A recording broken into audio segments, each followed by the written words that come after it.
স্বাধীন বাংলাদেশের মহান স্থপতি, হাজার বছরের শ্রেষ্ঠ বাঙালি জাতির পিতা বঙ্গবন্ধু শেখ মুজিবুর রহমান।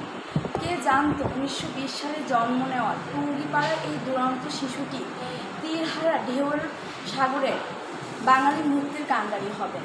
তার বজ্রশক্তির তর্জনীর ইশারায় চুরমার হয়েছিল পরাধীনতার শৃঙ্খল।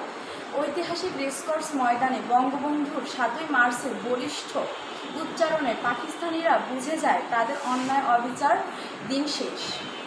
তিনি ছিলেন একজন সেরা ক্যাপ্টেন। 26শে মার্চ তার স্বাধীনতার ঘোষণার সাথে সাথে সারা দেশের মানুষ মুক্তিযুদ্ধে ঝাঁপিয়ে পড়ে এবং চূড়ান্ত বিজয় অর্জন করে। স্বাধীন বাংলাদেশের প্রথম রাষ্ট্রপতি হয়েছিলেন তিনি।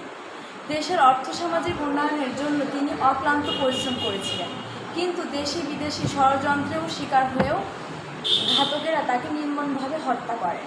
তিনি চলে গেছেন, তবে রেখে গেছেন তার আদর্শের সর্বশ্রেষ্ঠ উত্তরাধিকার, তার কন্যা মাননীয় প্রধানমন্ত্রী শেখ হাসিনাকে। স্বপ্নে সোনার বাংলা গড়তে।